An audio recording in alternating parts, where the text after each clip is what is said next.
La profession d'éducateur qui m'a amené dans ce quartier parle sur une demande de la préfecture de la Seine à l'époque, qui était encombrée par ces enfants handicapés qui étaient dans les couloirs de Perret-Vaucluse et qu'elle a voulu mettre au vert. Donc j'ai été un des artisans de ce travail-là. Et à l'époque, on achetait beaucoup de châteaux. Et un ancien éducateur me rappelait, pas plus tard qu'hier soir ou ce matin, que l'anecdote d'un grand réfectoire que nous avions avec 3 marches qui servaient à rien, puisqu'on les montait d'un côté pour les descendre de l'autre, assez logiquement.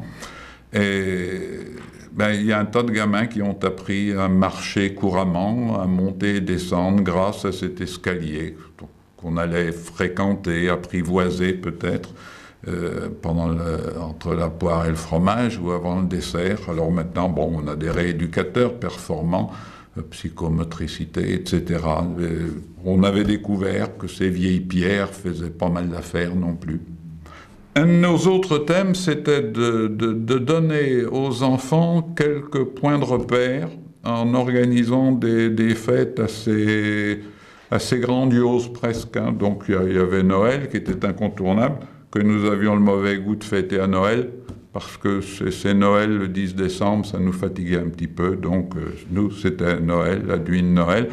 Rapidement, en parlant d'intégration, il y avait pas mal de garçons du lycée de Chinon qui aimaient mieux venir passer Noël avec les débiles, hein, avec mépris ou pas de mépris, plutôt que de rester chez eux, ils s'ennuyaient beaucoup.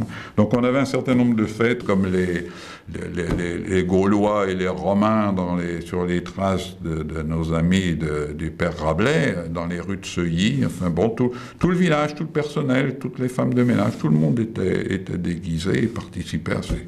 Il y a eu les combats, ceux qui étaient pour Richelieu, ceux qui étaient contre. Si on faisait un genre de kermesse, on louait un manège et puis on faisait la pagaille, on mettait le bazar pendant une bonne journée, de façon à ce que ça marque. Mais actuellement, donc 35, 40 ans après, il y a encore des garçons qui viennent me voir en évoquant ça. Ou les sottises qu'ils ont faites et qui éventuellement leur avaient mérité une correction, puis c'était encore possible de le faire quand c'était nécessaire de marquer qu'on avait beaucoup d'amitié, de tendresse pour lui, qu'on n'était pas indifférent à son sort.